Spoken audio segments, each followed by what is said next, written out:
7월 11일 확신에 찬 기도. 오랫동안 아이를 갖기 위해 노력했던 리처드와 수잔 부부는 수잔이 임신했을 때 아주 기뻐했습니다. 그러나 산모의 건강 문제로 아기가 위험하게 되자 리처드는 매일 밤 아내와 아기를 위해 깨어 기도했습니다. 그러던 어느 날 밤 리처드는 하나님이 돌보아 주신다고 약속하셨으니 이렇게까지 열심히 기도할 필요가 없다고 생각했습니다. 그러나 일주일 후 수잔은 유산하고 말았습니다.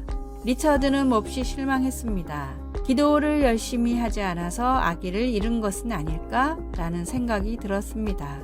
처음 볼 때는 오늘 본문 속 비유도 그렇게 말하는 것 같이 생각됩니다. 이 비유에서 이웃은 오로지 친구의 성가신 끈질김 때문에 친구를 도와주러 잠자리에서 나옵니다. 이런 식으로 읽으면 이 비유는 마치 하나님은 우리가 계속 귀찮게 졸라야만 우리의 기도를 들어주시는 것으로 해석됩니다. 그리고 열심히 기도하지 않으면 하나님은 아마 우리를 도와주지 않으실 거라는 것입니다. 그러나 클라인 스노드 그라스와 같은 성경 주석가들은 이것이 틀린 해석이라고 지적합니다. 이 비유의 진정한 초점은 이웃도 이기적인 이유로 우리를 도와주는데 하물며 자비로우신 하나님은 얼마나 더 우리를 도와주시겠는가 하는 것입니다. 그러므로 우리는 하나님이 결함 있는 인간들보다 더 위대하시다는 것을 알고 확신을 가지고 강구할 수 있습니다. 하나님은 결코 이 비유에 나오는 이웃이 아닙니다. 아니, 그 반대이십니다. 왜 아기를 잃게 되었는지는 모르지만 당신이 기도를 열심히 하지 않아서가 아니며 하나님은 그런 분이 아니라는 것을 알아야 합니다. 말씀. 너희 중에 아버지 된 자로서 누가 아들이 생선을 달라 하는데 생선 대신에 뱀을 주며. 누가복음 11장 5절에서 13절. 찬송 361장 기도하는 이 시간. 기도. 오늘도 하나님께서 저희 기도를 들으시고 응답하시리라는 확신을 가지고 또 중요한 것은 제 말이 아니라 하나님의 선하심이라는 사실에 감사하며 저와 다른 사람들의 필요를 들고 하나님 앞으로 나아갑니다. 아멘.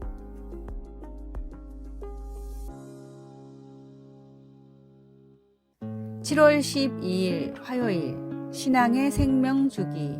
세계를 움직이는 50인의 사상가 중 한 명인 찰스 핸디는 생명의 주기곡선이라는 이론을 만들었습니다. 모든 기업이나 국가, 심지어 유행하는 상품들도 시작과 끝이 있고 그 과정이 도입기와 성장기, 성숙기를 거쳐 결국 소멸한다는 것을 나타낸 그래프입니다. 대부분 성공적인 기업이나 상품들은 초기에는 천천히 성장을 하다가도 궤도에 진입을 하면 갑자기 폭발적인 성장을 합니다.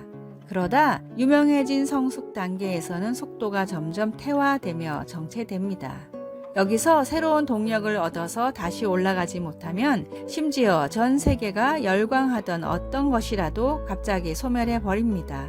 찰스는 특히 도입기와 성장기에서는 한 번의 실수로 모든 것이 무너져 버리는 특이점과 성장기와 성숙기에서 안정을 추구하려다 새로운 성장 동력을 못 찾고 소멸해 버리는 변곡점이 있어서 이 단계에서 새로운 시도를 하지 않으면 지속적으로 발전하지 못하고 소멸된다고 주장했습니다.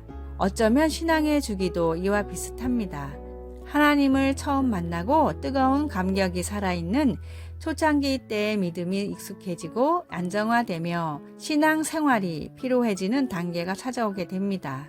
신앙이 퇴보하는 것을 모르고 위기도 느끼지 못하는 무늬만 그리스도인이 되지 않고 하나님을 향한 열정을 회복할 수 있는 새로운 도전을 멈추지 마십시오. 오늘의 말씀. 주의 구원에 대한 기쁨을 내게 다시 주셔서 내가 주께 순종하게 하소서. 시편 51장 12절. 오늘의 찬송 285장 주의 말씀 받은 그날. 오늘의 만나. 첫사랑의 열정과 뜨거움을 다시 회복하는 신앙생활이 되게 하소서. 주님을 끝없이 사모하는 열정으로 신앙의 권태기를 극복합시다.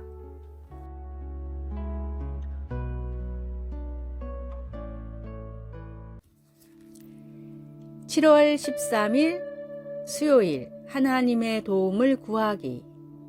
1800년대 후반 메뚜기 떼가 미네소타주로 내려와 무려 5년간 농작물을 훼손시켰습니다. 농부들은 타르를 사용하여 메뚜기를 잡고 밭을 태워 메뚜기 알을 없애려고 노력했습니다. 굶주림 직전까지 간 많은 사람들은 절실한 마음으로 주 저녁에 걸쳐 기도의 날을 정해서 함께 하나님의 도움을 구하기를 원했습니다. 이에 동의한 주지사는 4월 26일을 기도의 날로 잡았습니다. 함께 기도하기를 마친 후 며칠 동안 날씨가 따뜻하여 메뚜기 알들이 부화되기 시작했습니다.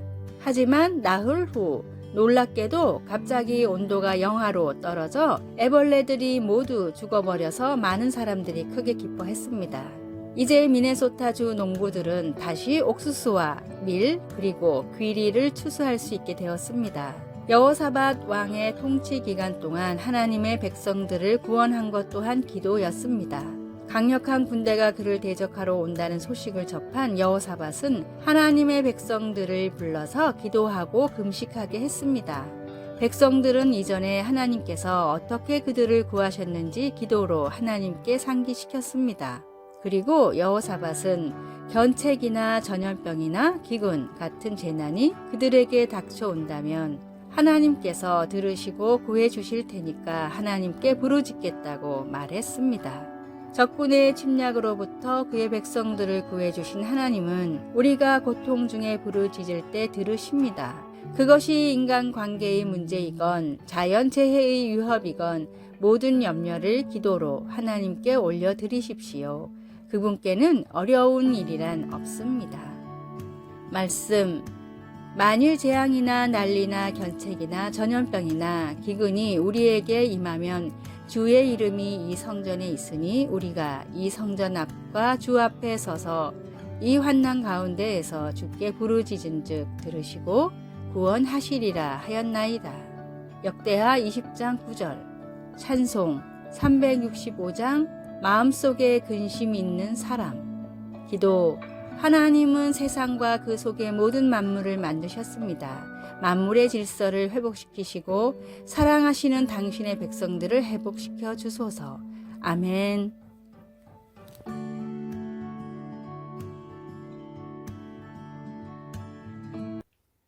7월 14일 목요일. 거북이와 개. 바다 거북은 알을 낳을 때 모래사장을 깊숙이 파서 100개나 낳습니다. 갓 태어난 바다 거북이 기어 올라오기에는 너무 깊은 구덩이지만 신기하게도 다친 곳 하나 없이 모래사장으로 기어 올라옵니다. 동물학자들의 실험에 따르면 구덩이에 알을 하나 묻어 놓았을 땐 나올 확률이 27%이지만 2개씩 묻어 놓았을 땐 84%, 4개 이상을 묻어 놓으면 100%의 확률로 새끼들이 구덩이를 빠져나왔습니다.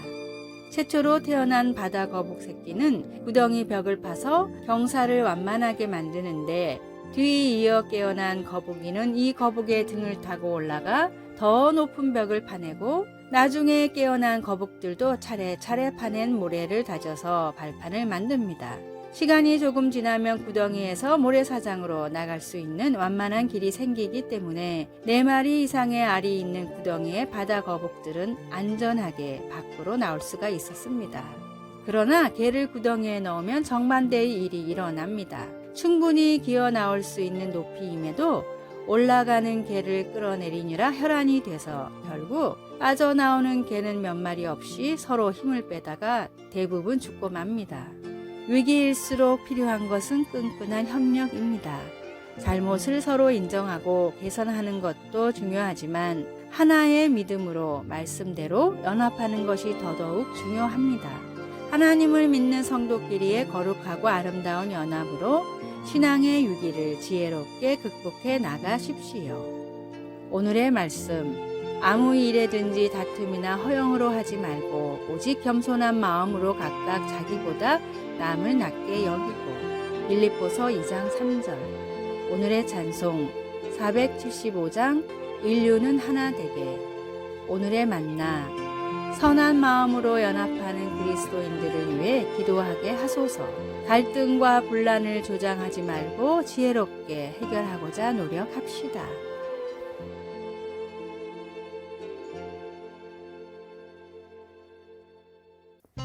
7월 15일 금요일 빛과 소금이 되는 이야기. 허리를 힘있게 묶고 일하는 분. 독일 사람들 중에는 성경적으로 살아가는 사람이 많습니다. 제가 다니던 회사의 부사장이던 에버트도 그런 사람이었습니다. 저는 그 회사에서 10년간 일했는데 그의 성경적인 고결함을 말해주는 사건이 있었습니다. 그는 56세 때에 은퇴했습니다. 사실 제가 29세에 회사 중역이 될 수 있었던 것은 그가 은퇴를 빨리 했기 때문입니다.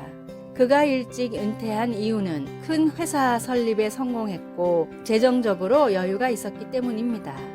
그는 더 이상 세상적인 성공을 꿈꾸지 않고 평범한 가장으로 돌아가 자기가 세운 회사에 컨설팅이나 해주면서 살고자 했습니다. 그런데 그가 고용하고 승진시킨 그 중역들이 그를 고용해주지 않았습니다. 그는 큰 상처를 입고 저를 찾아왔습니다. 저는 그에게 함께 사업을 하고 수익은 똑같이 나누자고 제안했지만 그는 자기가 일한 만큼만 보수를 주면 된다고 했습니다. 그리고 처음에는 일주일에 하루 정도만 일하고 회사가 바빠지면 근무 시간 중 반 정도만 일하겠다고 했습니다.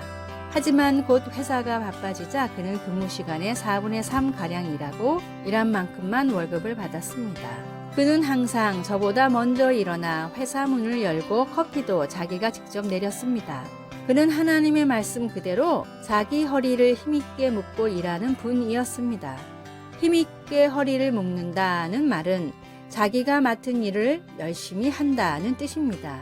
그런 그가 있어서 저는 더 열심히 일할 수 있었습니다. 지극히 작은 것에 충성된 자는 큰 것에도 충성되고 지극히 작은 것에 불의한 자는 큰 것에도 불의하니라. 누가복음 16장 10절. 아래의 빨간색 글자 구독을 누르시어 더 많은 전도의 열매를 맺으시기를 기도합니다.